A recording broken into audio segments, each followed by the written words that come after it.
Hello. Right, we're going live. Right, good evening.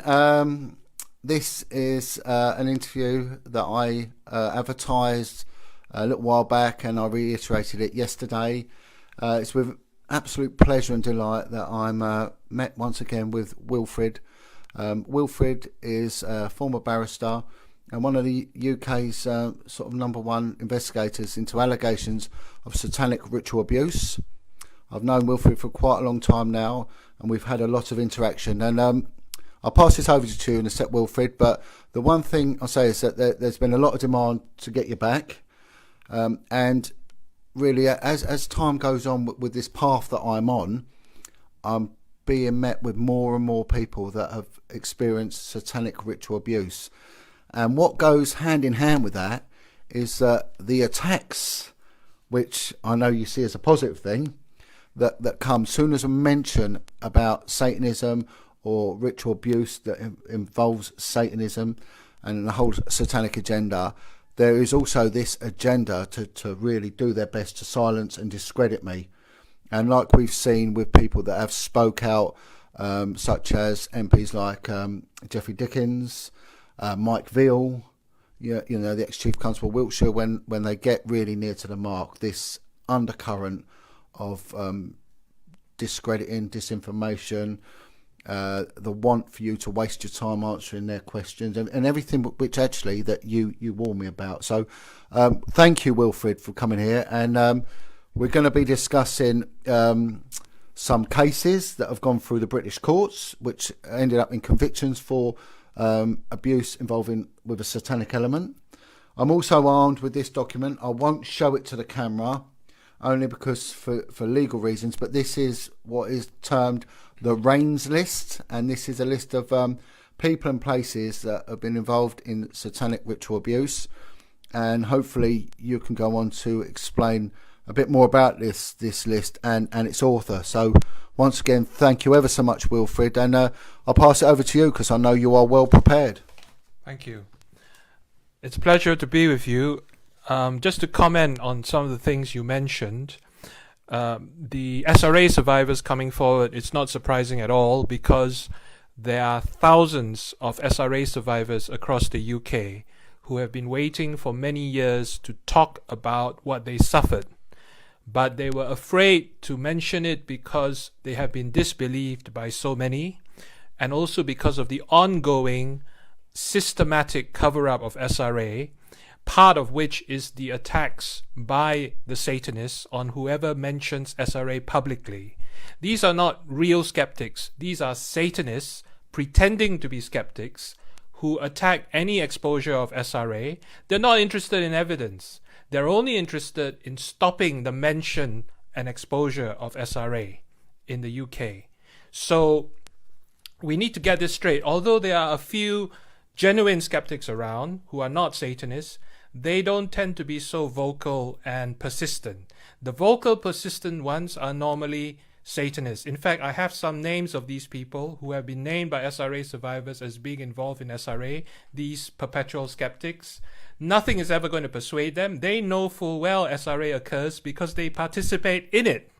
So we need to be clear about the way that they're covering this up.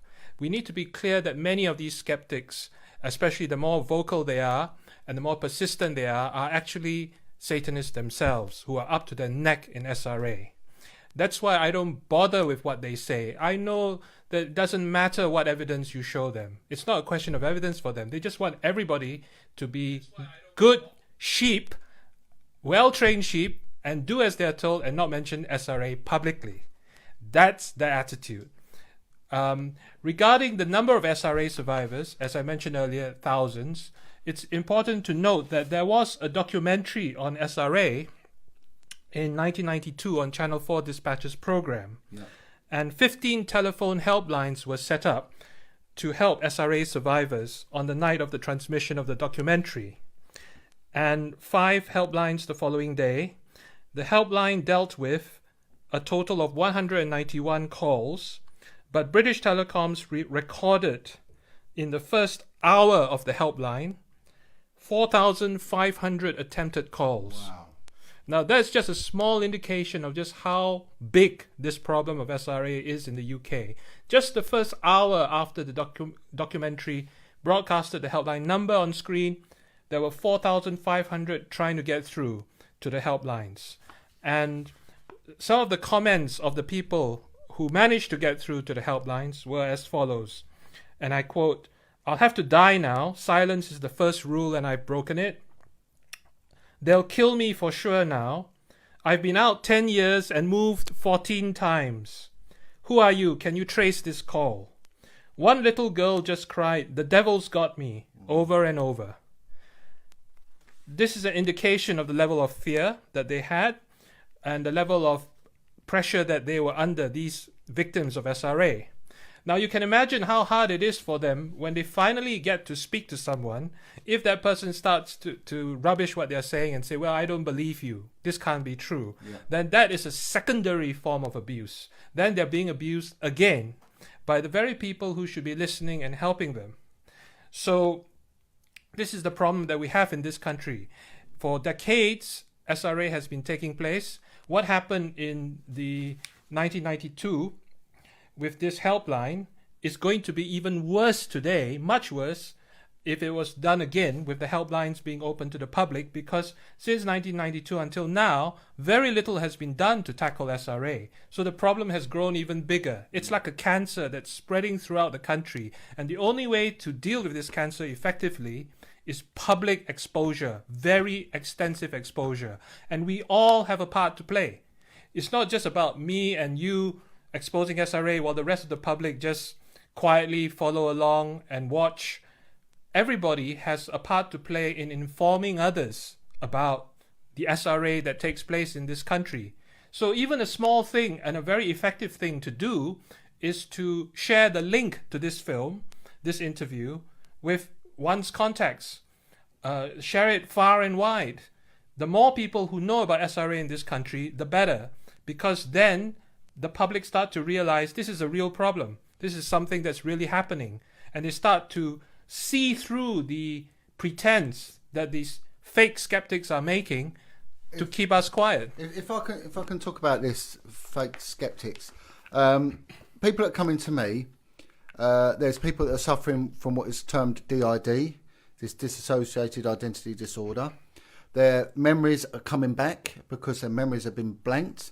One woman, she was sold into prostitution as a young teenager, and she only remembered the fact that she was involved into pornography and prostitution when she found magazines of herself, because she was drugged and she don't remember it. But the thing is, she said that there was more money was given to her pimp when she was taken to satanic rituals, but they wanted her awake, they wanted her lucid, so she was given hallucinogenic drugs, so she was awake but she couldn't remember. So when her memory come back, it was raddled with like butterflies and rabbits and things like that. So these people are getting attacked by what's classed as false memory syndrome.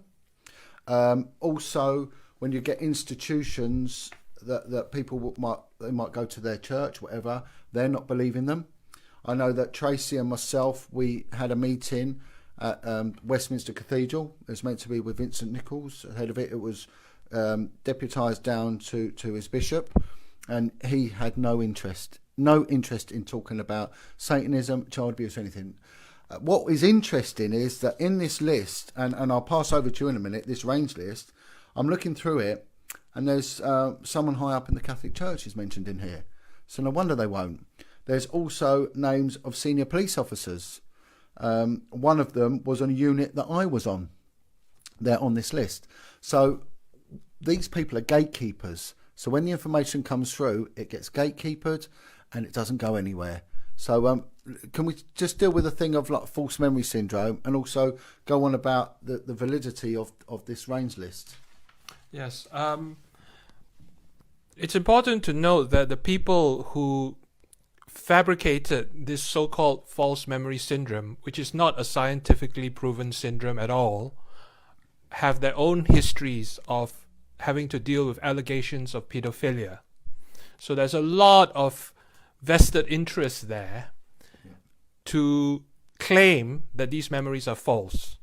It's the same as the fake skeptics who have a huge vested interest because they're actually Satanists in saying that SRA doesn't exist. So we've got all these people giving us their shadow theater, not who they claim to be, saying, for example, oh, these are false memories, or saying SRA doesn't exist. So we always got to look deeper at these people and what their motivations are and their personal vested interests are. And regarding memories being recalled, it's a survival mechanism for people to forget trauma. Yep. This is so that something worse doesn't happen to their minds, because the trauma is just so horrific, it's so awful. If I have a chance, I'm going to describe a little bit of a SRA survivor's testimony, which gives you just some idea of just how awful it is. And it's unimaginably evil and horrific. So it's not surprising that in order to cope with this trauma, they shut down their minds, they forget about it. But when they finally retrieve those memories are accurate. They're not false memories, they're not fake memories. Nobody wants to have such memories, but the memories come back because these are memories of things that actually happened. So that's when it's important to take the memories seriously and investigate seriously these events. We all forget something sometimes, but just because we've forgotten them and we recall them later doesn't mean they're fake. Yeah. So this is something that is important to focus on. And generally speaking, allegations of abuse are not made up. There may be a few allegations that are made up, but they are just a tiny minority. The vast majority of allegations of sex abuse, for example, by children, are not made up. I was just going to say, in all my years of interviewing children, we had one case where the child was lying, just one case. So you're right. On the whole, children do not lie. Yeah, exactly. Why should children lie about sex abuse? It's such an awkward issue for them as well. Yeah.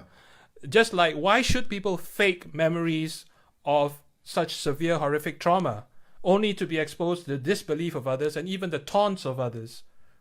What's in it for them? What's the point? Yeah. So we need to use a bit more common sense here and realize that there are people with huge vested interests to say that these memories are fake, and that these memories, as with all of us when we forget things from time to time, are not fake just because we've forgotten them for a while and then retrieve them later. No, they're absolutely accurate and should be treated as such, and should be, at least at the very minimum, investigated properly and thoroughly by the police to see what serious crimes may have occurred. So that's very important to remember. For the Raines list, the creator of the Raines list was the late Dr. Joan Coleman, who was one of the top psychiatrists dealing with patients with dissociative identity disorder. And she had more than 30 years experience and more than 30 years of testimonies by SRA survivors, because the vast majority of people with DID and what used to be called multiple personality disorder are survivors of SRA. We need to take careful note of that, because that's one way to find out how much SRA is going on, is the amount of DID that exists in a society. Yeah. Although not every SRA survivor gets DID, a large number of them do. And so I've had therapists saying to me more than 80% of their clients with DID were SRA survivors. And the remaining small minority had DID, but not as a result of SRA. So this is a very large proportion. What Dr. Joan Coleman did, because she came across VIPs' names coming up repeatedly. Well, they're repeatedly in here. Yeah. Yes.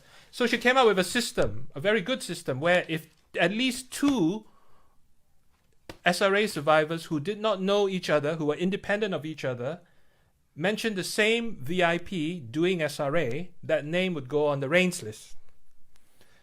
Minimum 2, that was her standard. She also shared with me the names of some VIPs, UK VIPs involved in SRA, who were not on the reigns list, probably because she was quite elderly by then and she was not able to constantly update the list. And we're talking a lot of VIPs involved. And we're talking about some VIPs who are right at the top, like Edward Heath. It's important to note that in the reigns list, Edward Heath is identified as having 5 independent witnesses saying he did SRA, and Operation Conifer, the Wiltshire police investigation into him, said 6 independent witnesses said he did SRA. 30 witnesses came forward saying that they'd been sexually abused by Ted Heath, and I personally have spoken to 2 and I've interviewed both of them, and they are in no dispute it was Ted Heath. And when we're on in about validity, there's names on here that I know. There's 2 names of people that I've served in the police with. There is one name of a man who's dead, so I'm going to name him, Lord Montague of Bewley, and I've spoken to his son, and his son is a very brave man who's actually written a book about the sexual abuse he endured, not only by his father, Lord Montague, who anally raped him, as did other members of Winston Churchill's cabinet. He also goes on about the sexual abuse he endured at the private, well-known public schools, we call it in this country, of Eton. You know, so there are names that in there that I can give testimony to. You know, so you're right. But can we just talk about, you know, when I go on about child abuse, I actually sometimes, and I'm doing it a lot more now, say this isn't abuse. Telling someone to F off is abuse. This is rape and torture. I've dealt with people that cannot hold down jobs because they defecate themselves because their bowels have been so badly damaged. Their spines have been injured because they've been anally raped from such a young age. Women who can't have children, or if they do, there's major complications because their wombs are badly disaligned. You know, the ones that have end up with long-term complications because they've been infected with syphilis and all sorts of diseases which didn't get treated at the right time. So when we talk about SRA, can we talk about why they use children and what actually goes on at a satanic ritual? Yes. The SRA, when we refer to SRA, we are including a lot of things which are pretty awful, which are deliberately done to the victims. SRA is a brutal form of mistreatment which includes sexual abuse, physical abuse, psychological abuse, and is targeted at children and vulnerable adults. And it is done in the context of Satanist rituals. And the purpose of SRA is to obtain power. Yep, I've heard that. I've heard that from a rapist said he actually feels empowered when he has sex with a child. But as compared to a rapist, Satanists pursue this practice of SRA because they believe it will give them more power and it will please the one whom they worship, the devil. Right. So they're doing this for their own belief system's purposes, which is to worship the devil, get power for themselves, get power for the devil. That's why in SRA you also have the additional element of ritual murder, ritual sacrifice. Right. Because blood sacrifice brings power to the Satanists, so they believe. And so there are numerous reports of ritual sacrifices in the UK, including of babies, of children. I've spoken to one woman, sorry to interrupt you, but I just want to bolster up what you're saying. I spoke to one woman who said to me, John, I've murdered a child. And I said, you have to explain that, please. And she said, I've cut a baby's throat. She said, but I was 5 years old. I was made to do it. And the baby was under a cloth and I pulled it out and they made me cut the throat. She said, but I didn't do it right. So they punished her sexually and violently because she didn't want to kill this child and she was made to do it. She's actually reported this to the police, you know, so, and I'm a 100% believer. Yes. I've come across a number of SRA survivors as well in this country who have told me about how when they were children, their hands were put over a dagger and pressed the dagger into the ritual sacrifice victim's body. They are forced to participate in ritual sacrifice in order to give them a bloodlust, to corrupt them, to make them see life as cheap, and to make them guilty of shedding the blood of others.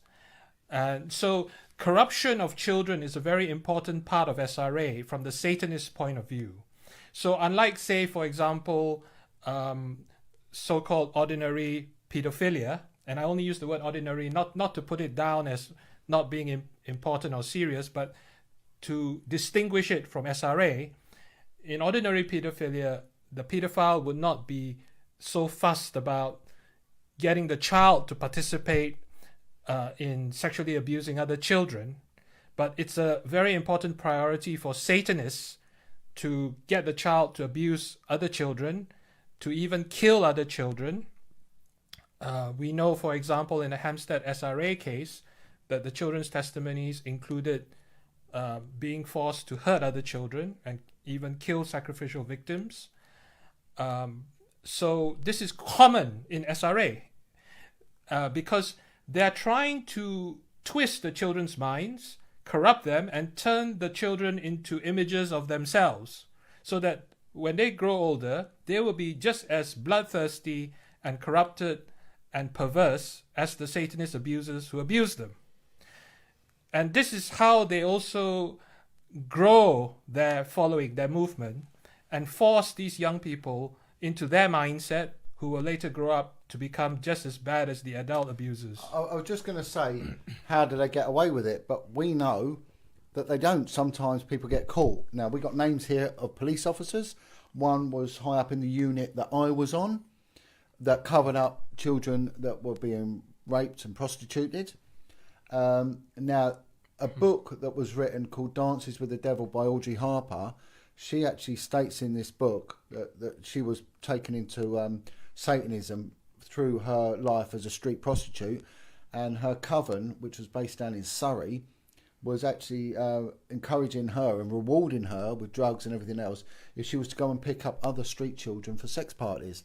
Now that tied in very much with what the kids said to me, and what Audrey says in her book, that these children didn't experience a satanic ritual. It's just that the coven members liked having sex with children, and she was out there to recruit them and to feed them the children for these parties, which linked in very much with what I was told, you know.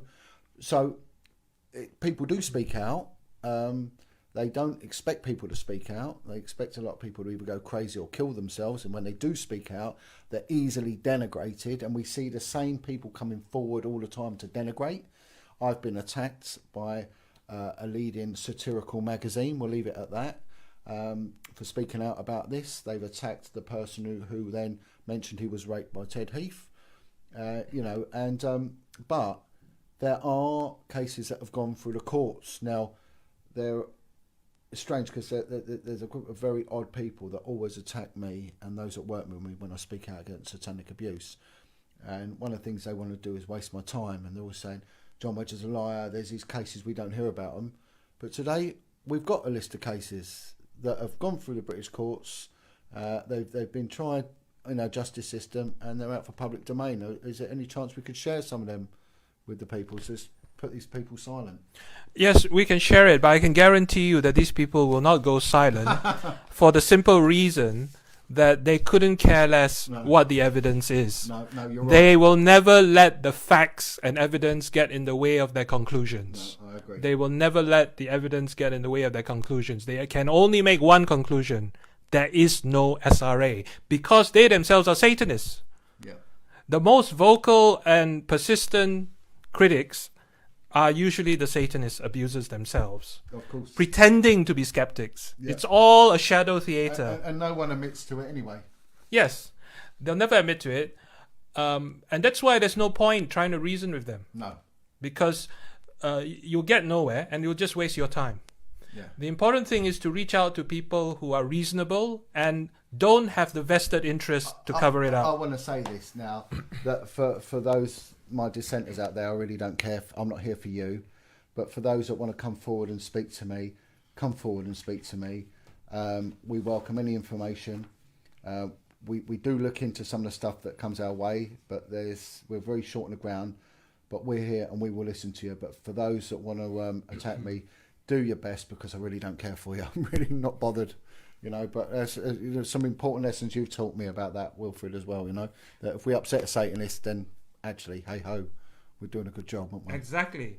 If there's one group of people in this world you need to be upsetting, it's the Satanists. Yeah. Because everything evil in this world, you can trace back to them wanting to promote more of it and to grow more and more evil in this world, as if there isn't enough evil in the world already. Yeah.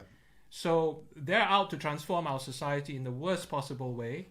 Anything you can do to annoy them, to stop them, to obstruct their agenda, then that's a good thing. Yeah. That's a great achievement as far as I'm concerned. Yes, so I have this list of 10 cases which were successfully prosecuted in the British courts, and where the SRA evidence was clearly and openly shared during the prosecution of the case. And they were successfully prosecuted, which means that the evidence was believed and accepted to the high standard that is required in the British courts, which is beyond reasonable doubt. Yeah. So you can say that Satanist ritual abuse in this country has been proven beyond reasonable doubt. Right. Now, these 10 cases were put together by two professional British journalists. One is Tim Tate and the other is Andrew Boyd. Yeah. These two separate lists were put together, combined together for this list that I have in front of me, and has also been updated because the original list was put together in the early 90s. So there have been some new cases since then that have been added to this list.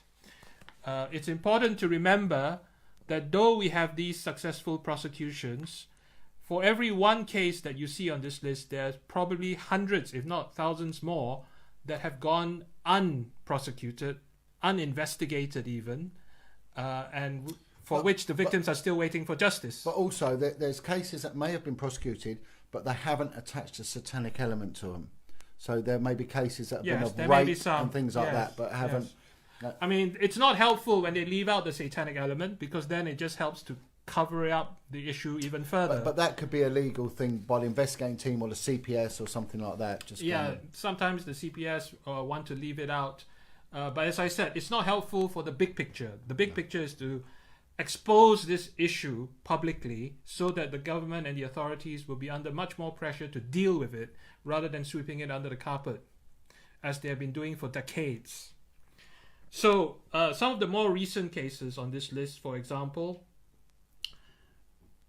in Cornwall, two members of a witches' coven in St. Ives, Cornwall, were convicted at Truro Crown Court in December 2012 for their ritualistic, sickening sex abuse of young girls, jailing Jack Kemp for 14 years and Peter Petrowsk for 18. Judge Graham Cottle told them, and I quote, "The offences range from the extremely serious to the truly horrifying." End of quote. The judge said that the scars left on the victims were so obvious that it would seem extremely unlikely that either of them have any real prospect of recovery. Unbelievable. That's how pessimistic the judge was. Petrowsk was convicted of rape, aiding and abetting an attempted rape, and indecent assault. Kemp was convicted of 10 sexual offences. So this was in St. Ives, Cornwall, and the convicted Satanist abusers were pretending to be white witches, right, or white wizards, and they were actually doing SRA in their coven, and this was exposed and investigated by the police. Thankfully, they succeeded in bringing the perpetrators to justice, but obviously from the judge's remarks you can see just how seriously damaged the victims were.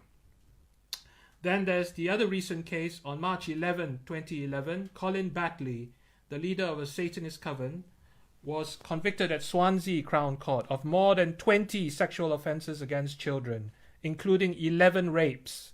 He and other Satanists had ritually abused children in Kidwelly, Wales, where their coven was based. The children, some as young as 11, were subjected to, and I quote, organized and systematic abuse by Batley, his wife, and 2 women coven members. Jacqueline Marling, 42, was jailed for 12 years for aiding and abetting rape, causing prostitution, indecency with a child, and inciting a child to engage in sexual activity. Batley's wife, Elaine, 47, was jailed for 8 years on 3 charges of indecency with a child and sexual activity with a child. Shelley Miller, 35, was jailed for 5 years for indecency with a child and inciting a child to engage in sex. A 5th defendant, Vincent Barden, 70, admitted assaulting an underage girl. What was coming out of that is that there is no disparity between male and female offending. You know, so you're getting females offending, women offending just as much as men on a sexual level against children, which is quite staggering, really. You know, because on the normal sort of sexual abuse against children, it tends to be predominantly men. However, women are complicit in it, and there is a failing to protect as well. But here, they seem to be very as much active as the men. Yes, that's true. There is a deliberate move within Satanism to recruit women into the covens, partly also because women bear children and can be used to bring more children into the coven. And obviously Satanism needs women because a lot of it, especially in the UK, is intergenerational, passed on from one generation to another. And obviously they can't do that without having women to bear children within the Satanist families. But also it ticks the other box of the Satanist agenda, which is to turn the natural order of things upside down. So, for example, Satanists would want to turn upside down the maternal instinct that women have to protect and nurture children. Right. And what better way than to get them involved in ritually abusing children? Yep. So this is the threat of Satanism. It's all about taking the natural order of things, or if you're a believer in God, God's order of things, and turning it upside down and perverting it. And that is Satanism at its core agenda for society, which is to pervert and distort a lot of things throughout our society that help our society to survive and to thrive, and to call what is evil good and to call what is good evil. Yeah. So this is the game plan of the Satanists, and this is the other threat that we face from the Satanists. This is why they love to corrupt children, because children in the natural order of things are innocent. But they want to corrupt them so that they can be just as perverted as some adults are, just as corrupted and evil as some adults are.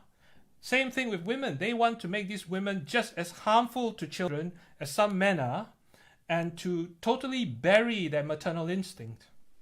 Right, and we just if people can sort of just let us know, because there's been a couple of comments coming through that I'm not in shot here. So and I think, well, the camera's turned and we can't turn it back now, because it's once it sets, you can't reset it. So just how it is. So if I am in shot, please let me know. I'll try and squeeze nearer to Wilfred.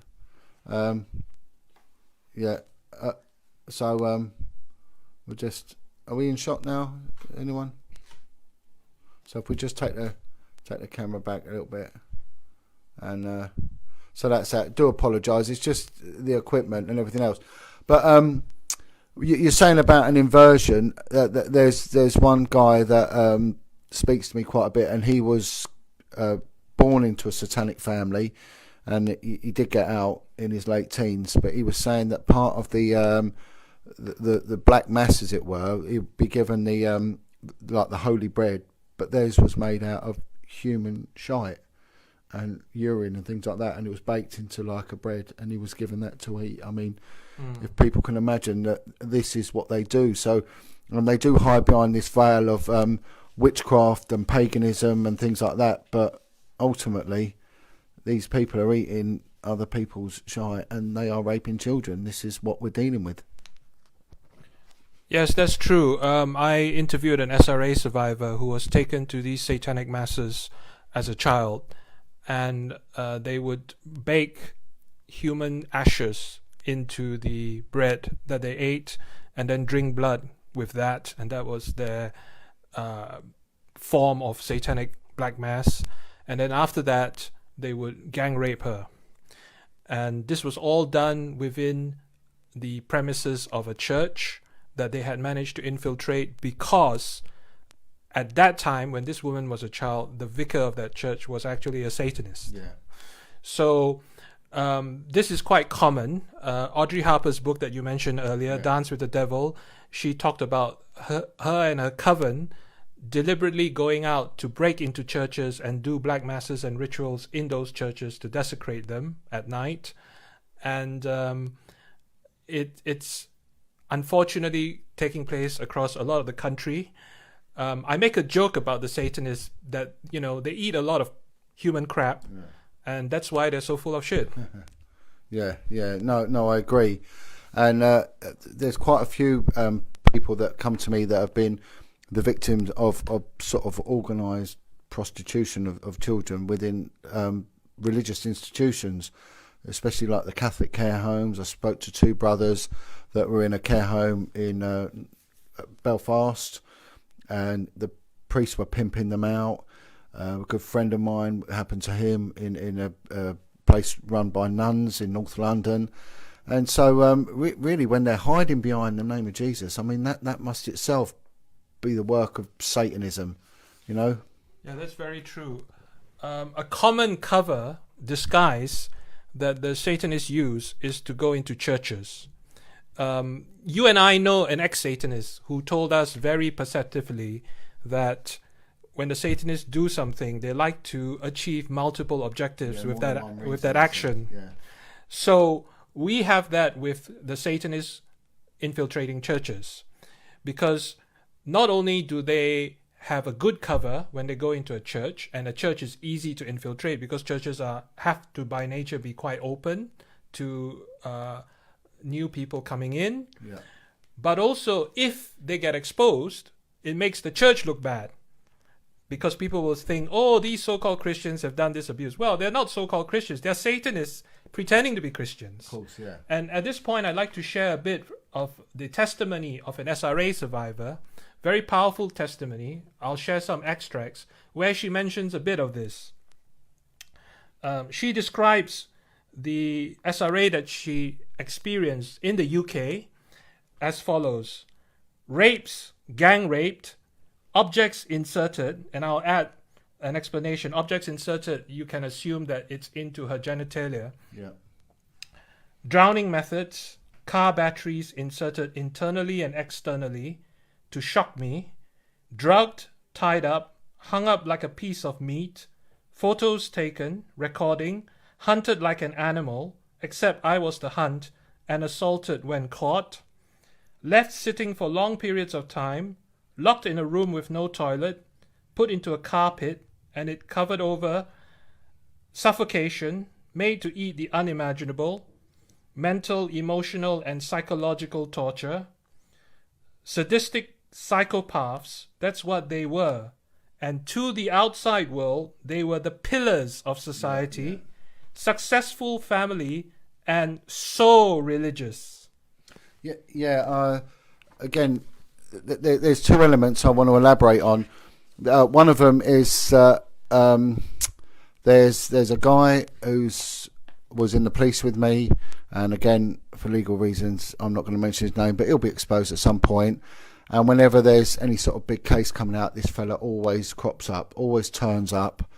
And I've been told by a couple of people that he's actually involved in Satanism as well. The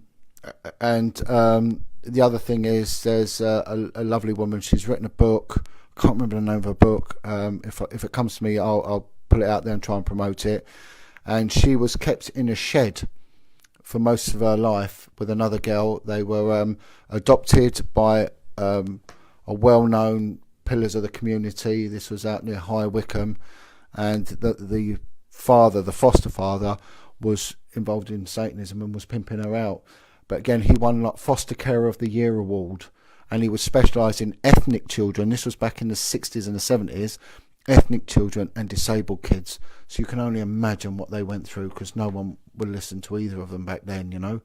And again, they was very religious, involved with the church, and winning these sort of local authority awards and a national award.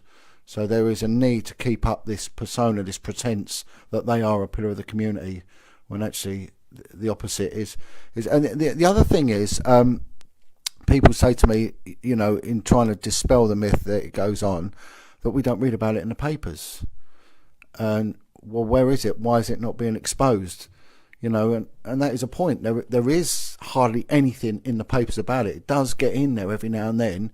I do know that the case in the Orkney Islands, the police actually cited that case in their training manual for sexual abuse training, because it was part of the manual when I was doing it. But why is that? Why is this not getting out in the media?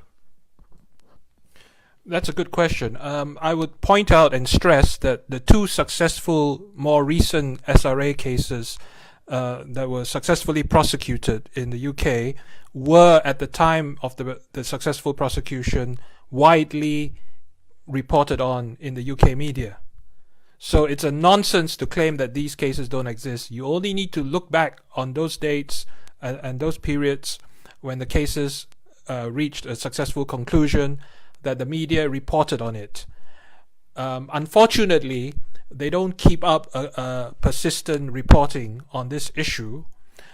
Most of them don't, for two reasons. One is this general cultural attitude, very misguided attitude, that you don't want to talk about SRA. You don't want to talk about SRA, and SRA doesn't exist, or if it does exist, it's very small. Now, this is very harmful. It only helps the perpetrators. Unfortunately, the media is not very enlightened on this issue compared to, say, for example, the US media, who are relatively more bold on reporting on SRA, relatively more courageous in exposing it. We don't have very courageous media when it comes to this subject. One exception, one wonderful exception, being the Sunday Express and the Daily Express, who reported in 3 articles on Jimmy Savile's Satanism and SRA. The other reason, of course, and you and I know this reason quite well, is that there are several journalists in the mainstream media who are themselves Satanists, and we know names. Well, I've been attacked by one myself. Yes, not surprising. We know that they are Satanists. We know that they've been identified by SRA survivors who witnessed their SRA. And we know that they are in the media to help cover up the SRA and to stop the media reporting honestly on these issues. But we also got to bear in mind that the media themselves are not actually there to inform us. When it comes to the mainstream media, their top priority is not to inform us. Their top priority is to indoctrinate us into having a certain set of beliefs and thoughts, including the belief that SRA does not exist. So sometimes, yes, they have to report on it, because the good news is that there's been a successfully prosecuted SRA case. And it would be unprofessional for them not to report on it. But then they quickly move on to other subjects, and they don't want to touch the subject again until something big happens. But there are certain newspapers and media that we know are notorious for constantly trying to cover up SRA and attack those who expose it. You mentioned that satirical magazine. I know for a fact it's owned by Satanists and run by Satanists. For some of the mainstream media, it's infiltration by Satanist journalists who influence their editorial policy on these subjects. I know of some media who know about SRA a lot more than we realize, but they are too afraid to report on it. So they're not doing their job to inform the public. But as I said, it's not their top priority to inform. So we need the alternative media. We need films like this. That's why I said one good way to inform the public is to share with your contacts far and wide this film, the link to this film, and to our previous interview in March, to use to the full the internet, email, YouTube, to get the message out, because the mainstream media is not likely to be giving us a lot of support on exposing SRA for some time to come.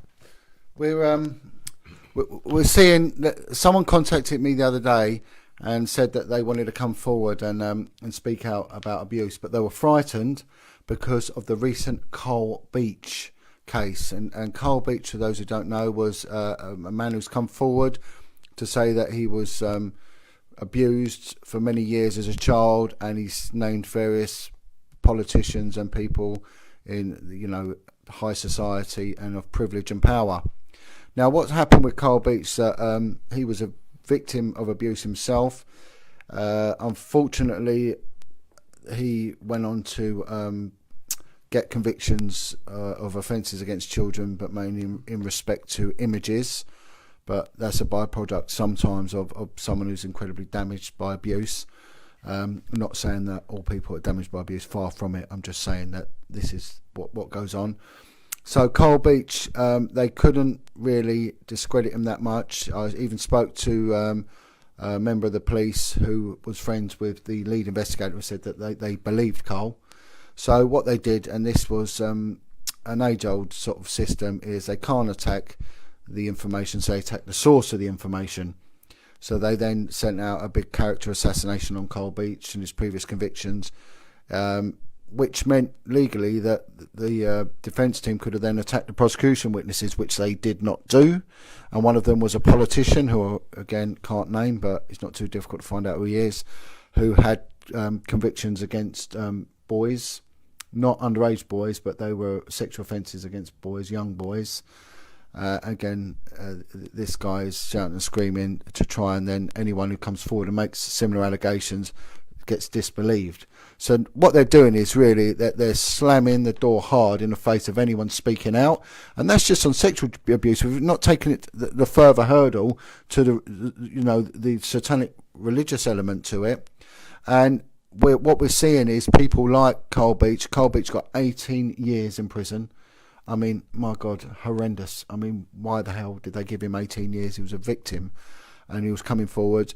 We saw Sabine McNeil, who spoke out about the case in Hampstead, and was given 9 years. So the message is loud and clear by the British establishment that if you speak out against this, you'll get crushed. We know, people know what they did to me, the police.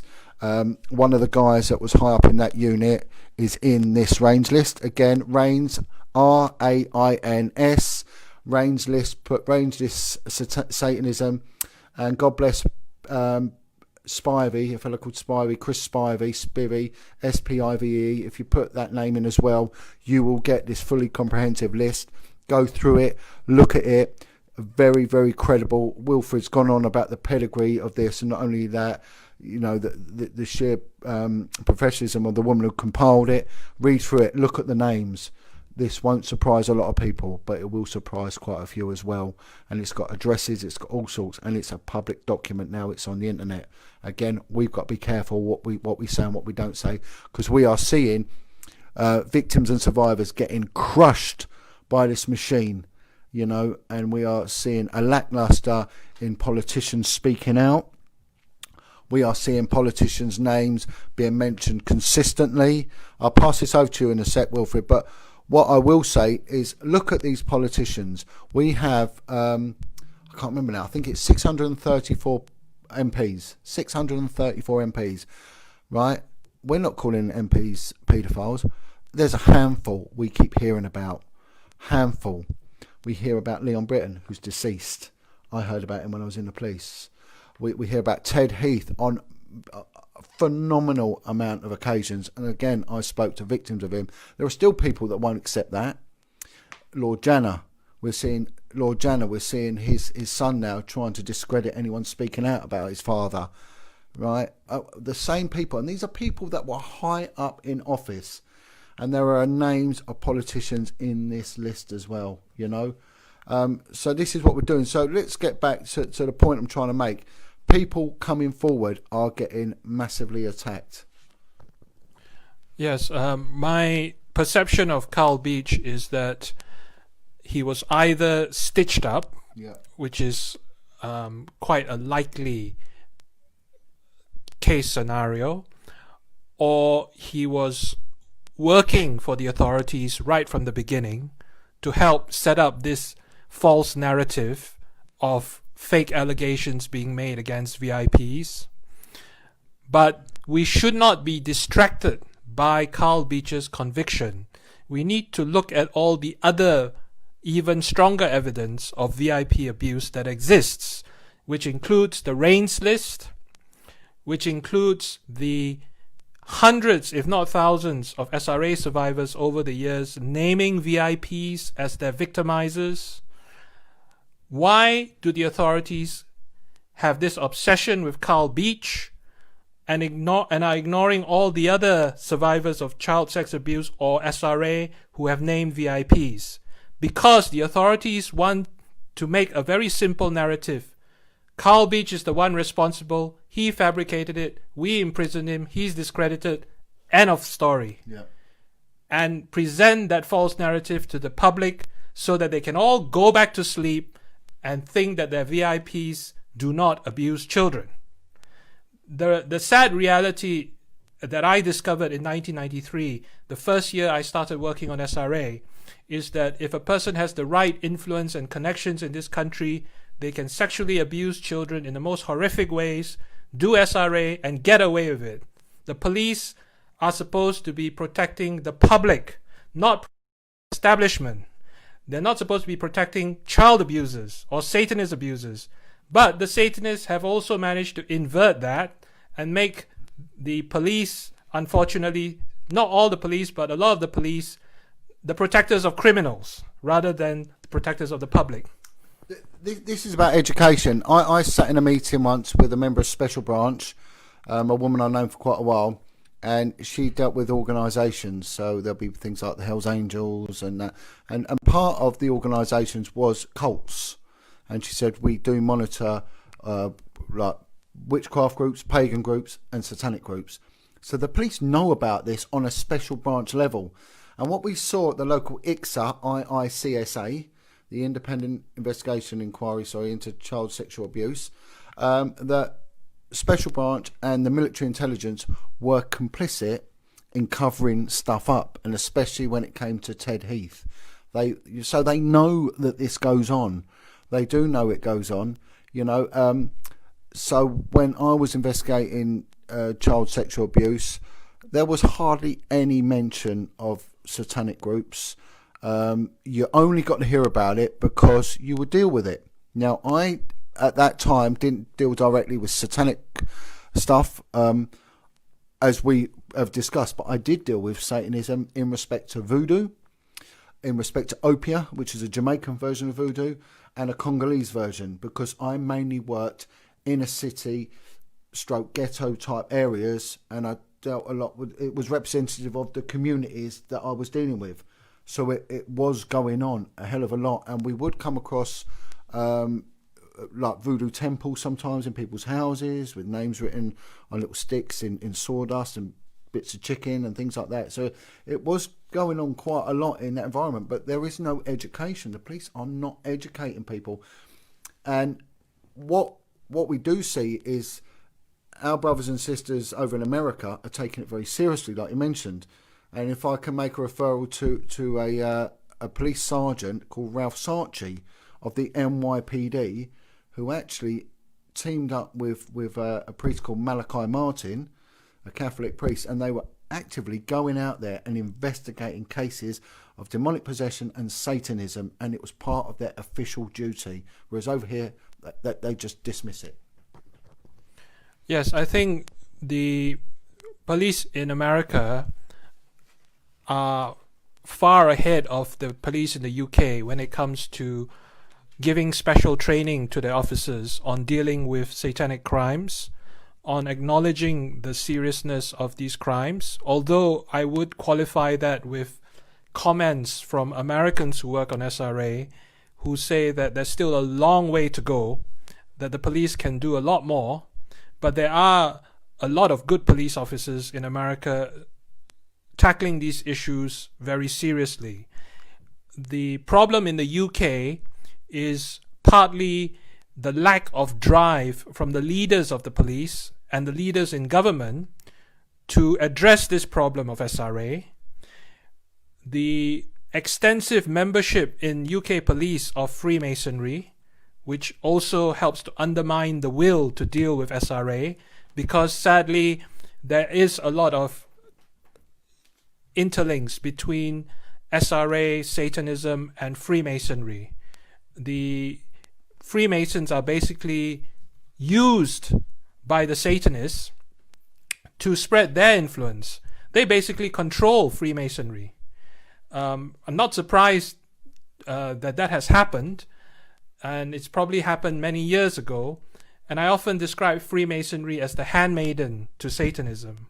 Unfortunately, a lot of influential people in this country are Freemasons. But I would add that there are still good police officers in this country who would try to do their duty to investigate these cases. It is important for SRA survivors to try and get the police to investigate their cases and not to hide the satanic aspects of their cases. Because if every SRA survivor keeps quiet, hides the satanic aspects of their cases if they go to the police, then SRA is never going to get publicly exposed as it should be. So bring those cases up with the police, ask them to investigate, get your local MP involved if they're not investigating. You'd be surprised that sometimes MPs know a lot more about these issues than you think. And put the pressure on with the help of your local MP on the police if they're not investigating. We all have a part to play in exposing SRA, and those of us who are victims of it should be pushing hard for justice, not simply taking no for an answer, not simply hiding away from the issue, but trying to expose it, get justice. That's the way that things change.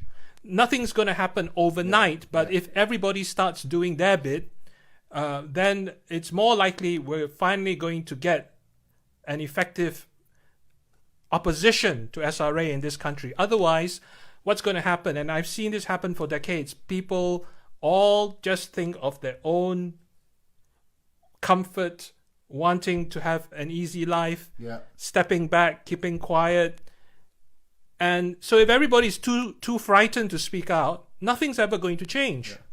You know, there was this lady, a very heroic lady named Sophie Scholl in Nazi Germany, who was sentenced to death for distributing leaflets attacking Adolf Hitler. And shortly before she was executed by beheading, she said that if nobody speaks out, nothing's ever going to change. Somebody has to speak out. And that was her life's work, because she was only in her early 20s when she was executed. But until today, she's widely recognized as a real heroine. And that's how you change things. Not everybody who speaks out, of course, is going to get executed. But what I'm saying is sometimes people have to get out of the comfort zone and really fight hard for justice. It's not going to be given to us on a silver plate. It's not going to be happening without us speaking out and demanding justice. We have to fight for it. We have to push for it. Sometimes we have to be downright aggressive to get it. Yeah, I mean, when you look at, again, making a reference to this list, people want to speak out against the police, and then when they do, the one in charge of the unit that's meant to deal with it is on this list. So where do they go? There are people that come to me that were abused within the church. So therefore, they don't want anything to do with the church. They don't want anything to do with Jesus, who's like the saviour of the children, because it was priests hiding behind the name of God that did this. And in fact, they were doing the devil's work. So there is barriers. And then you get the people that just laugh at them and scoff at them, because we're heading for a period of time where people have no faith in anything. You know, their faith, their God is their phone, their car. That's what they worship. And they don't understand that there is evil out there, and the evil preys on children. And it's like I keep saying, that the song by the Manic Street Preachers, if we tolerate this, then our children will be next. And this is why I do it. I mean, many years ago, if you'd have asked me, maybe I would have entertained it, but I wouldn't have done much about it. It's only now I have people coming to me, people now become my friends that have been victims of this abuse, and I've seen what it's done to their lives. I've seen the destruction, how it is totally eating them up. And you're right. These MPs do know, because I have sat in offices and they've been told to their face that it goes on. But one MP who is one of the avid campaigners about paedophile MPs, and he just said it's too above their pay grade, John. They won't do anything. But what I say to people is speak out. You've got these things, right? Mobile phones. This is what I do everything on. I was getting 1 million hits a month. You know, I've just done a YouTube video that has gone transatlantic, which is now pushing for 500,000 hits. People are listening and are waking up and are watching it, and they realise that, you know, that what we say has got credibility. You've only got to go out there and do the work I do to find out this is a very, very real problem. And the ones that oppose us, we have to look at them, like I keep saying, with suspicious eyes. Why are they? And I guarantee for a fact that some moron will be doing a video in a week's time about Jon Wedger's talking nonsense, Jon Wedger's, you know, whatever he might be, a disinfo agent. And I've just had some very bizarre hermaphrodite type individual has put some absolute vile nonsense on about me. But do you know what? Good. Carry on doing it. Carry on wasting your time, because I will not be wasting my time counteracting you. I don't care for you and what you say. I'm here to team up with Wilfred to go out there to help victims and survivors of sexual abuse and to make sure children don't get hurt. If you want to attack those doing this, then we know who you are. By your deeds shall we know you, and we know your wrong uns, you know. And God help you, because you're going to a bad place. But you're right, Wilfred. But it's people, they want to speak out, but they are so frightened. They are frightened about what the government has deliberately done to Carl Beach and Sabine McNeil. Right, that scares them. They're frightened that they won't get any backing from the church. They won't get any backing from the media. They won't get any backing from anyone. They are absolutely petrified. They have nowhere to turn. And when we do things like this, we do become a rock that they can cling to. But we need information and we need specifics. Wilfred's trained as a barrister. I've got detective experience. What I've been doing with people is I've been getting cases that the police have either thrown out or they're not looking at. I've been helping them compile a statement, which if they've got a solicitor to do it, would cost them £400 an hour. I'm doing it for nothing. So all those that accuse me of stealing money and that, I'm doing it for nothing and travelling length and breadth of the country and holding down 3 jobs. This isn't about me, but this is what I'm doing. And putting these cases, getting a professional statement, getting them back before the criminal justice system to embarrass the system into doing something, because that's the only way we will bring about change. But you're right in what you say, Wilfred. By sitting there and doing F all will bring about nothing but destruction. Yes, you're right. If the worst thing you can do is to do nothing, because then you are just being the well-trained sheep that the Satanists want you to be. And we are headed for the slaughter if we don't challenge this issue, because the Satanists want to radically transform our society. Diane Kaur, who was one of the first people to publicly expose SRA back in the 1980s and 90s, she wrote a book called Chasing Satan. At page 13 of that book, she warned that the Satanists want to transform our society, but they will do it secretly, behind the scenes. They will not use open democratic processes to get what they want. And we see in our society today, and over the past decade or so, an increasing chipping away at our freedoms, an increasing chipping away at parental autonomy and authority. Of course, yeah. An increasing imposition of the LGBT agenda on us, whether we like it or not, whether we agree with it or not. An increasing limitation on our freedom of expression, whether we like it or not.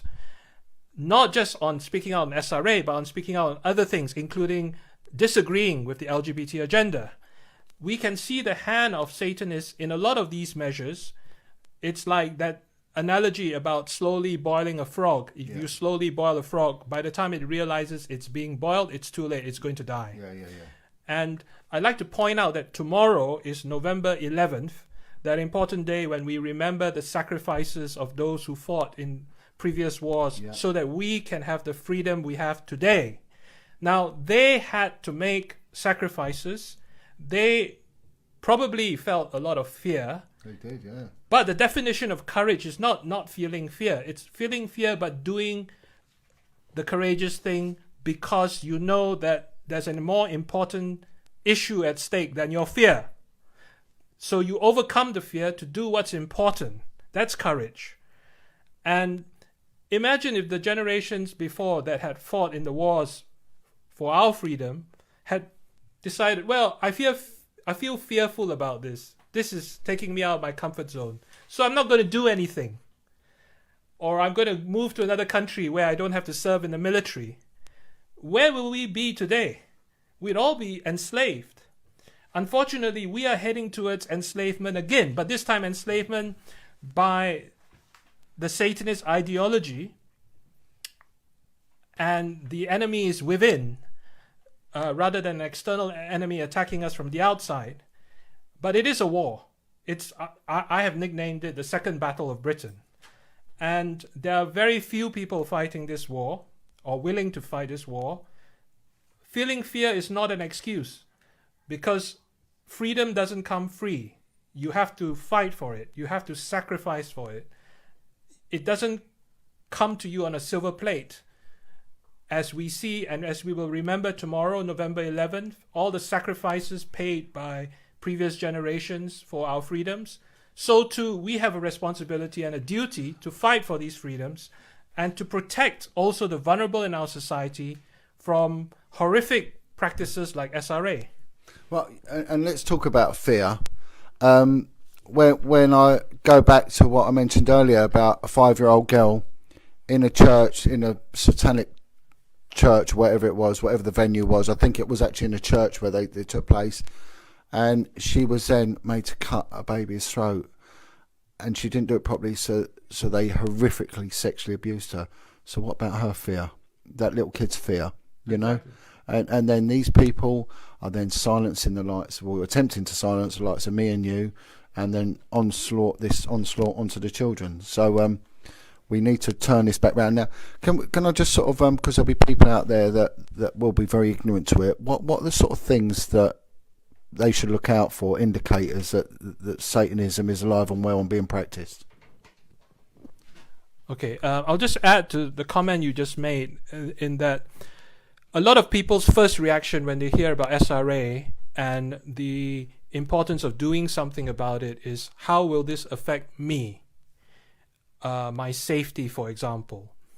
And what I suggest is that you think about, first and foremost, putting yourself in the shoes of the victims. How terrified the victims are, how defenseless and vulnerable the victims are, including the children. And think to yourself, if you are feeling afraid, the victim is feeling 1,000 times more afraid than you are, for sure. So stand in the other person's shoes. Do to others as you would have others do to you. As Jesus said, non-Christians would call this the golden rule. Philosophers call this the golden rule. Do to others what you want others to do unto you. If we were those victims of Satanist abusers, wouldn't we want people to speak out against this evil? Yeah. Of course we would. So we should be doing for these victims what we would want others to do for ourselves if we were the victims of SRA. So this is the way to think that is more constructive, rather than thinking, oh, this is too dangerous, how will this affect me? And then retreating into some kind of shell and ignoring the issue. Because if nobody wants to speak out, if nobody wants to do anything about it, if everyone's too fearful, that is exactly going to pave the way for us losing all our freedoms in the end to the Satanists. That is going to guarantee the spread of SRA very, very widely throughout the UK. And in fact, if you think, oh, it's not affecting my children or my family, so I don't care. Yeah. One day it probably will affect your... It will. If you don't do something about it now. And it already is. Could be your grandchildren, your great-grandchildren. So we need to not just think of ourselves and our self-interest, but look at the victims and stand in their shoes for a while and see how terrifying it is for them, and see how this is ultimately all going to come back to our family, our children, and us, because it's affecting the whole of society. So how do we do something about it? We all can do something about it. That's the good news. It's not just for Wilfred and Jon and a few others to do most of the work on this. We all have a part to play. First, informing others. We all have social circles that we can inform, contacts that we can inform about this. by forwarding, for example, this interview to our contacts, by forwarding other good information on SRA that can be obtained on the internet, for example, the RAINS list to our contacts, by talking to our contacts about this, if we belong to a church, by talking to our church leader about this, by, if we have a chance to write something, writing about it, getting it out there. We need to get it out to the people. People need to know. You know, we spend a lot of time talking about stuff that isn't important. We can talk about SRA, at least that's important, instead of just gossiping or talking about trivial stuff. There's the name of a guy in here whose son is a leading politician, a leading Tory politician. Look at this list. You'll see his name on there. It's a very unique surname. And then write to him and ask him, is he involved in it? Or does he relinquish the satanic links that his father had? And this guy's a decision maker in the government. And I say to people, go through this list. It is a public document. It's been on the internet for a very, very long time. There are so many MPs in here, and this isn't just a free-for-all, just listing MPs, because there are people that I've never heard of, which are doctors. There's one person that is in charge of child and adolescent psychiatry. So they're getting themselves as doctors. They're getting themselves in these pivotal positions where they are gatekeepers, and they are influencers in the family courts and the Crown courts and everywhere else. So I joined the police. If my father was a criminal, I'd have to account for that, and there's a good chance I'd be kicked out. So these people, there's fathers in here, and there's partners in here of people that are high up in government. Why are they not being kicked out? Why are they not at least being held accountable for what seems as unsavoury relationships, you know? Yes, well, this leads me to my next suggested action. We all have the right to write to our MPs to raise concerns about government, where government fails to act where they should, or where government is doing the wrong actions. We can write to our MPs or even go and see them, because MPs will have constituency surgeries every week or every 2 weeks. And every constituent has the right to show up at these surgeries to meet and talk with their MPs. So what I would suggest is use that democratic right that you have to raise concerns on behalf of the voiceless SRA survivors and victims across the country. Write to your MP, for example, about Operation Conifer's results and conclusions. The Operation Conifer summary report is on the internet. You can access it and read it for yourself. At pages 59 and 60, they make specific references to Edward Heath's satanic abuse. Yes, and Mike Veal openly said it on Sky News that he had information that Ted Heath was involved in Satanism. Yes, exactly. Write to, for example, the Home Secretary and the Justice Secretary and say, what follow-up is being done about this report? You spend £1 million of taxpayers' money on this report, and then you just kind of leave it forgotten on the shelf after it's been published. That's ridiculous. And then you go on and on about Carl Beach because you want this false narrative of VIPs not committing child abuse to be spread throughout society. Ask tough questions like, what follow-up is being done? Because if the top VIP in this country, the most politically powerful VIP in the UK, could be involved in satanic abuse and child sex abuse, then which VIP in this country couldn't be involved in such things? Exactly. Because there was obviously a cover-up that protected Ted Heath for years, and that suggests that there are other cover-ups going on. And in fact, the Evening Standard published an article a few years ago about retired police officers coming forward and wanting to talk about how they were told to have a hands-off attitude towards cases where VIPs were named as child sex abusers. So this has been going on for years. Well, I mean, I've got my own experiences, but I've had a senior member of the paedophile unit was telling me about Leon Britton, and said, you know, and there was others. If you look at Dolphin Square, where the abuse went on, there was a police officer from Rochester Road Police Station approached me, and he said, look, we were all told to stay away, not to stop any cars going into or out of Dolphin Square at night. If we did, we face discipline. If you look at the video by Culture Club, Do You Really Want to Hurt Me? It actually shows, listen to the lyrics, do you really want to hurt me? Do you really want to make me cry? And it's filmed, some of that, it makes alludes to Dolphin Square, the swimming pool gymnasium, where a lot of the abuse went on. You know, so it's been going on and on and on. So anyone who dissents this and rubbishes it, they're talking absolute bullshit, and they are actually part of the problem, not part of the solution. So again, we don't need to take any reference from these people because they're wrong-uns. Yes. You know? And ask your MP to ask the Home Secretary and the Justice Secretary, what are they doing to investigate the many allegations that have been made over many years about VIPs involved in child sex abuse or SRA? Because there have been, as we can see from the Reigns list, many VIPs named as being involved in Satanist ritual abuse. So are any measures being taken to deal with this? Proper investigation? And then you can mention that, you know, Carl Beach was just one person.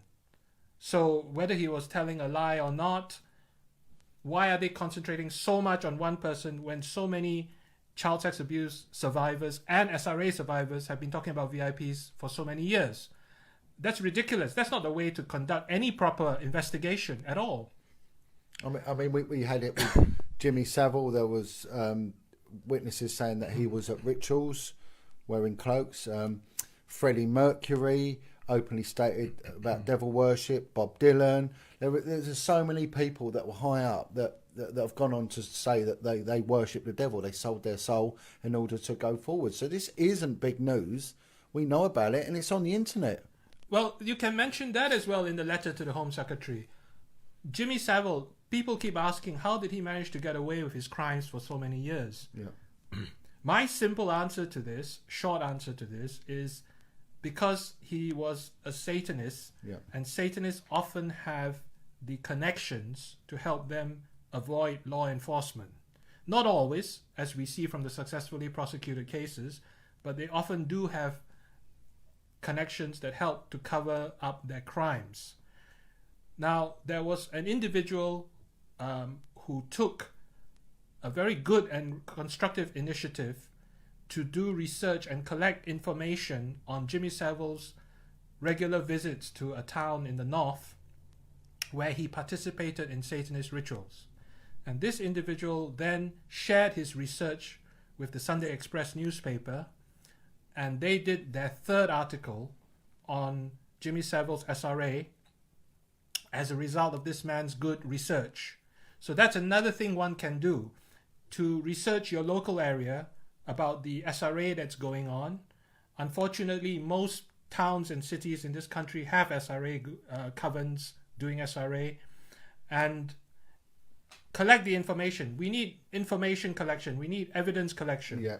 And everyone can do their part with their own locality, and they'll hear things and know things that are going on. And on the internet, you can get a list of the satanic calendar. I think the 11th is a satanic date as well. Tomorrow is a satanic date. I've got it. Someone I know that's a victim of SRA sends me through the list, and of course these dates trigger them as well, because they don't know why, but when they look at the dates, they coincide with feelings of extreme depression, suicidal tendencies, fear, and everything, because it's hardwired into them. But so, and points of reference, if people want to research it for the right reasons, I mean, what literature out there for them to sort of take reference to? There are some good books that can be obtained from Amazon, including Blasphemous Rumors by Andrew Boyd. Yeah, I read that. He was one of the people, the journalists who made a list of the successfully prosecuted cases. Then there's Chasing Satan by Diane Kaur. There's a very good book called Children for the Devil by Tim Tate, but it's not available on Amazon anymore. I understand it can be obtained at the British Library, so it's possible to go there and read the book. There's also a couple of books by other people from other countries. A therapist named Alison Miller who wrote a book called Healing the Unimaginable, which is a relatively good book on based on survivor testimonies. There's also a book called Behind Enemy Lines by a Scottish writer, Laurie Matthew. A Scottish writer, Laurie Matthew, who works with SRA survivors, and she collected several SRA survivors' testimonies and put it together in the book. There are books coming out on these issues over the years, which is a good thing. But we also need to talk about it more. We need to spread the word. We need to spread the message about SRA. Very basic thing. We need to call SRA SRA, Satanist Ritual Abuse. 3 words. It doesn't cost you anything to just mention it, to say it. It costs a lot if you don't mention it, because then you're helping to keep it hidden. The reason I say this is, and I can't understand why so many people in our society self-censor.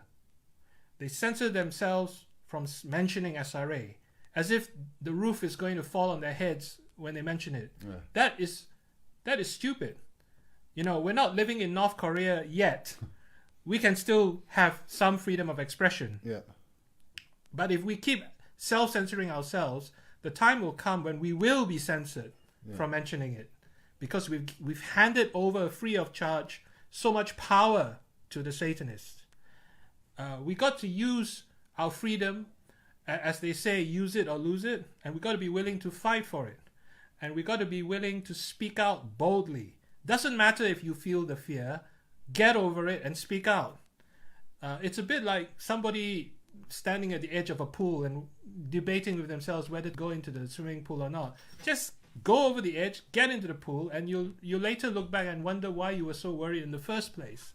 You know, we need to just speak out about SRA and speak it out clearly. And if people don't like it, let them get over themselves. Just keep speaking about it. You will meet people who are concerned about this issue, just as I have. I've come across a lot of people who don't want to know, but I've also come across a lot of people who do want to know and do want to help.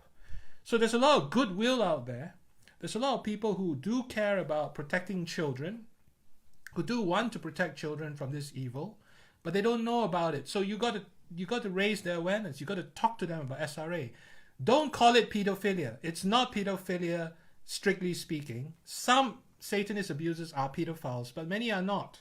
Many are just doing what their belief system tells them to do, and do not have a particularly strong sexual attraction to children. Call it by its right name, which is Satanist Ritual Abuse. And one of the things that was said to me was that people have used a defence that they're a Satanist to get away with abusing children. And what was said to me, look, they abuse the children not because they're coerced by the Satanic Coven. They do it because they enjoy it. They enjoy raping and abusing children, whether they're in a Satanic Coven or not. Either way, they enjoy it. And don't ever be misguided by the fact that they were frightened or everything else. No, they did it because they wanted to do it, and it empowered them, and it fed their perversion, you know. And like you say, if we don't do something, then who's next? And it's got to stop. And these are people that hide behind the covert nature of what they're doing. They're frightened of exposure. You know, when someone said to me, John, when you shine a light in the sewer, the rats run for cover. And this is what these rats are doing at the moment. So let's look out and actually be grateful when these attacks come, and they will come on the internet, because they're going to expose them, you know, and that'll be a start. Let's see who starts putting this vile nonsense out once we've given this. But also, let's give a word of hope out there, Wilfred, you know, to those that have endured this horrific abuse. You know, what can we do for them? How can they get in touch with us? You know, and what's the next step forward? Yes, having started on this issue in the early 90s, I would say that the period since 2011, when Jimmy Savile was publicly exposed, there has been an increasing openness to look at SRA and to talk about SRA in the UK. and people are becoming better informed on this subject, and that people are questioning more and more aware of cover-ups going on. These are not simply conspiracy theories, which is what, of course, the Satanists want you to believe. They want to say, this is just a conspiracy theory. Well, there are conspiracy theories that are absurd, and there are conspiracy theories that are backed by facts and evidence. And SRA is backed by facts and evidence. And these are conspiracy facts, because people do sometimes conspire to do evil. Oh, yeah. And we know that from history. Winston Churchill could have been accused of being a conspiracy theorist when he said that Germany was rearming and in order to wage war against Europe. He could have been accused of being a conspiracy theorist, but history shows us he was absolutely right. And one of the crimes that the Nazi war leaders were charged with in the Nuremberg trials was conspiracy to commit war. And as you know, as a police detective, there are crimes which are conspiracy. Yeah. You know, the only people that can't conspire are husband and wife. Yeah. Apart from that, everyone can conspire. Exactly. So conspiracies do happen. You have to be incredibly naive to think they don't. But we shouldn't be distracted by absurd conspiracy theories, because there are people who manufacture absurd ones or follow any... Oh, I get accused of them all day long, like MI5 and all this sort of nonsense. I mean, people with very colourful imaginations. Yeah. This is just a red herring. We need to be aware that there is evil being conspired against children and vulnerable adults. It's always about the children when it comes to evil. When it comes to Satanism, it's always about the children. Yeah. And they want to target the children. They want to indoctrinate them. They want to make them into images of themselves. And we need to speak out. We need to stand for these vulnerable people. We need to fight for justice. We need to expose the evil. All of us can do this. Writing to your MP, speaking out, writing to the newspaper if necessary. If you have a blog, mentioning it on your blog. There's a lot we can do if we are willing to do it. The trouble is, too many people in our society want to be cabbages. You know, a cabbage doesn't do anything. It just sits there. And they want to go through their life as a cabbage. And at the end of their lives, they'll probably regret it. And they'll think, well, what have I ever moved? Of course, yeah. I haven't moved anything. Yeah. I'll never move anything in this world except the soil that it takes to bury me. That is not the reason why we're in this world. We're in this world to make a difference, a positive difference. And not just to be a permanent bystander and spectator and always making up excuses to do nothing. You know, and as Jesus said in the Bible, we should be good Samaritans. And he said at the end of the parable of the Good Samaritan, go and do likewise. He told people to go and do as the Good Samaritan did. And that is what we are supposed to do. And that will not only benefit the vulnerable, it will benefit us because it protects our freedoms and our society from this threat. Well, you're mentioning Jesus there because, again, I follow Jesus. I think he was the bravest man that ever lived and the toughest man that ever lived and the only king that ever lived. Yet he owned nothing, you know, and all he was down there was to protect the children. But there are some people that say to me, I don't believe in that. I don't believe in that. And one of the reasons, like I mentioned earlier, was that they were abused in a religious institution. But we are dealing with a negative religious thing here, which is Satanism. And we need that spiritual protection because sometimes that's all we have left. I mean, I always encourage people to have Jesus around you. Just cause don't worry about the Catholic Church. I've washed my hands with the Catholic Church anyway.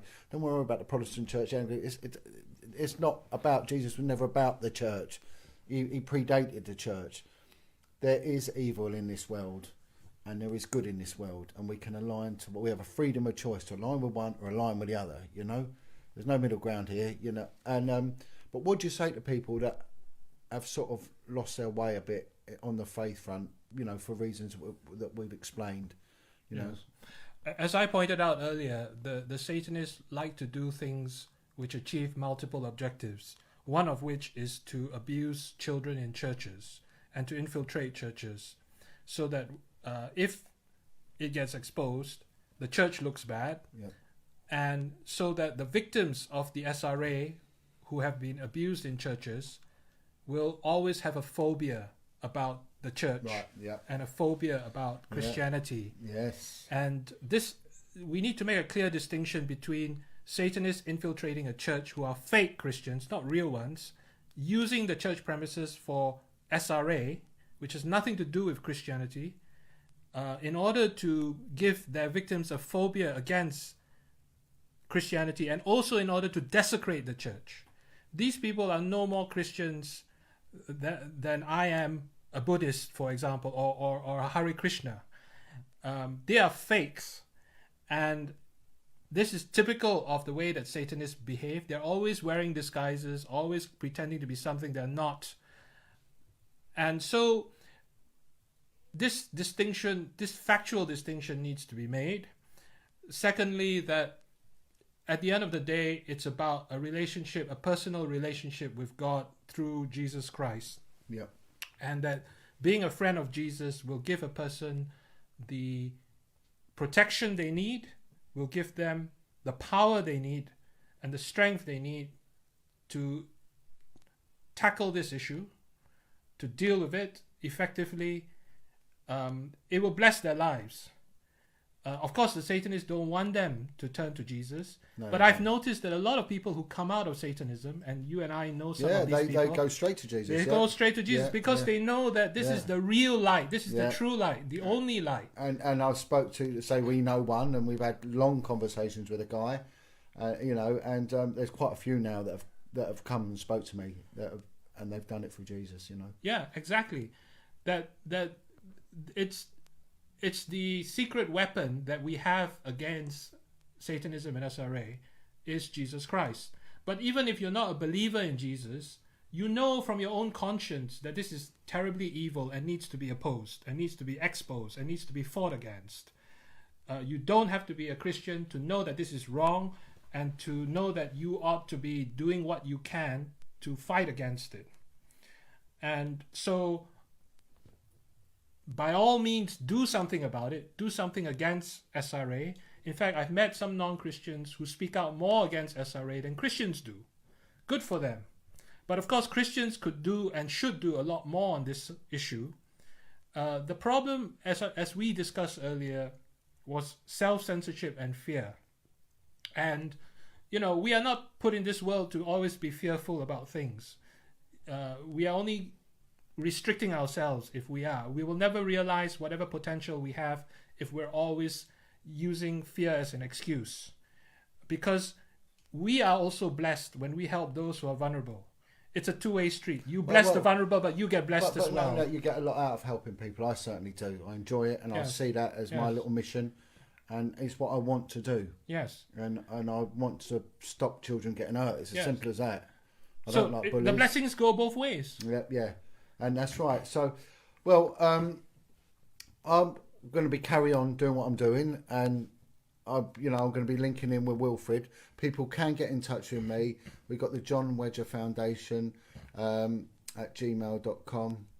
You can email me, get through to me that way. I've got a Facebook page, and if you need to get in touch with Wilfred, they can send me emails, which people have been doing, and I have been putting them through to yourself. You can forward them to me. Forward to yourself. So, but just quickly coming up. I just know that this is a little joystick that we've attached to the mic. Any sort of questions of note of any come up from the? There was one from someone, Brian. Brian, you was asking if it was a certain person. Yes, it is that person. That has worked for the satirical magazine who always attacks anyone speaking out over this, and but is there anything else you'd like to add on a sort of a closing note to this, Wilfred? Yes, just on the point of taking action, we all can use our initiative and creativity to think of ways that we can get the message out, and I think we should. So what I've suggested in terms of suggested action is certainly not an exhaustive list. There are many other things I'm sure that you could think of to help expose SRA. Half the battle on SRA in the UK is to expose it. Expose it very publicly. And I'll leave you with this story of a man a real hero who, during the Nazi occupation of France, rescued Jewish children from the concentration camps. And he set up an underground network to save these children. And he saved lots of children. After the war, he was asked if today there was atrocities against children, what would you advise us to do? And he said, shout and scream, and keep shouting and screaming until you get justice. And that was his advice based on his experience of saving children from the Nazis. Yeah, and that's something that we're saying. This is not the time for silence. You've been silent too long. Their biggest weapon is our silence. You know, you speak out now and speak boldly. Be careful of libel laws, and we tread a very, very fine line here tonight, and we will continue to do so. We do not want to be the man down the well. Check out the parable of the man down the well if you don't get that one. Don't want to end up totally locked up for no reason and no voice. I want to carry on doing this. So for those that say Jon Wedger never named names, no, I'm not going to, and I won't. You know, unless they're dead or it's public domain, then I'll mention it. Otherwise, I ain't going to, sir. You ain't going to get any more names out of me. Anyone with half a modicum of intelligence knows who I'm on about anyway. So those that want something done, speak out. I can't help you if you don't help yourself. You know, be brave and just think of the fear of those poor children. You know, that's where the real fear lies. But whatever they've done to you, they've done it. You know, carry on. Let's move forward and let's stop them doing it to someone else. That's you know, that's part of the reason why I don't want to do it. I don't want anyone to go through what I've gone through. And I don't want to see no more suicides because of this. No more drug addiction. I've got two brilliant friends that were abused in an SRA environment, and I see the damage it does to them, and I see it, and it's appalling, and it really is wrong, and I'd love them to get the justice they deserve, you know.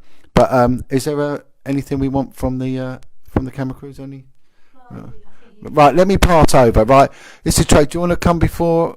Right. Trace helps us out a lot. I always make reference to Tracy, and Tracy does quite a lot with myself and Chris Lambriano as well. So I'm going to pass over to Trace. I think you just touched on about the victims and what they go through as adults, and you just mentioned about those friends. This is the thing that's wrong with me through the entire interview is they are now adults and they are amongst our society. Yeah. Do we see them? Do we understand them? Are we willing just to, you know, ignore them? Do we talk to people? How can we move people into the right position that they actually get help?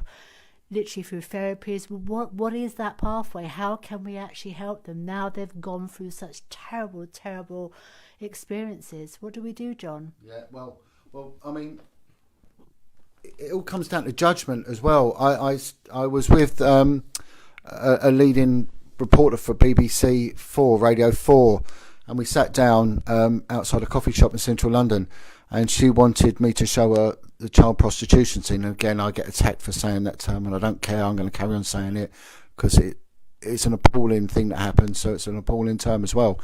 And I said, I'll show you child prostitutes. And the next thing, this guy come over begging, and I said, I've got no money, my brother. I said, but I've got tobacco. Help yourself to some tobacco. And he did. I said, roll a cigarette for you and roll one for me. And he did. And he asked what we were doing because the recording equipment was out, and I explained our purpose for being there. And he said, well, look no further than me. I was one of those children that was pimped out. He said, not just me, my brother. His brother was begging, you know, as well, called over. Then they called over a girl who was outside Sainsbury's begging. They're there. That's why they are traced, you know, the damage it does. So it is the beggar on the street, the drug addicts, the alcoholic, you know, the mental health problems. We're not addressing it. We're medicating them and locking them up, and inside they're screaming to be heard. One of the biggest forms of healing is to be witnessed and have your voice. And what I'm saying to you, have your voice. Let's pull it across in a forthright way. I'll put your story away. I mean, we've got to have a little bit of judgment on what we put out and what we don't, because we've got to have a good chronology, and we've got to have something that people can relate to. Okay, so again, there may be a slight filtering process, but I'm willing to use my platform to give you witness, to get your names out there. Again, let's go by the libel laws as well, you know. One lady said to me... Sorry, can I just add to what Jon said? I knew a homeless lady once who was on the streets of London, and she had been sexually abused when she was 4 years old. And she told me that from her experience of years being homeless on the streets, more than 50% in her view of the homeless had been sexually abused as children, and that this had eventually led to them becoming homeless. Obviously, not all people who have been sexually abused end up on the streets, but a lot of them do. And it's the cost in people's lives that sex abuse inflicts on them, and Satanist ritual abuse inflicts on them. And these things are destroying our society and destroying the most vulnerable people in our society. And it would be unconscionable to do nothing about it. We need to speak out. We need to speak out about Satanist ritual abuse because it's the most hidden, but we also need to speak out about child sex abuse as well, because it is at a level that is epidemic. It is way too high for any society to keep experiencing without huge damage being done.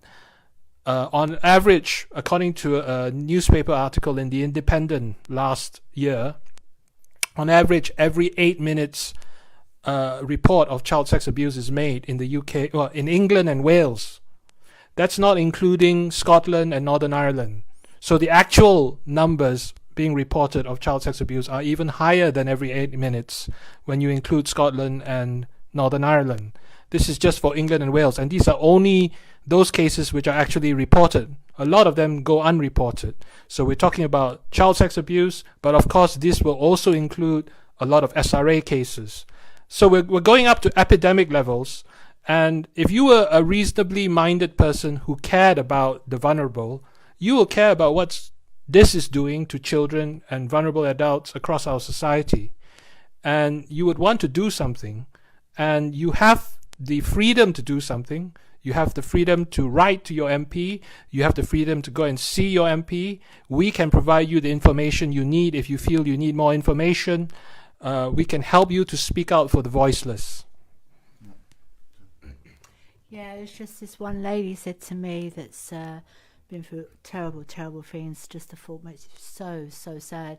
But she said, all I want is people to listen to me, show me love and empathy. That's all she asked for. And that doesn't cost anything, does it? No, that's all she asked for. You know, so and that's why we do this, so we can give a voice to the previously unheard, and we'll happily do that. So people can get in touch with Tracy as well. You know, Tracy, you've got the Way of Life Foundation, and get in touch with me by the usual channel, and then get in touch with Wilfred, and we'll continue doing what we're doing. We're not going anywhere, and you know, and if anyone wants to help, then please do. We welcome all forms of help, whether it be money or support or whatever. There's professional people out there. One woman has got a doctorate in English. She's agreed to put together essays and letters and things like that, which is brilliant. I've got one fellow who's written to every MP. God bless you, Gordon. Well done. Thank you so much. So anyone who's got them little skills, you know, we welcome you. So please come forward. So we're going to have to wrap up. But Wilfred, listen, God bless you. You know, we'll carry on doing it. And thank you to Trace, and, you know, for organising everything. And, you know, hopefully there'll be a follow-up to this. Okay. And God bless.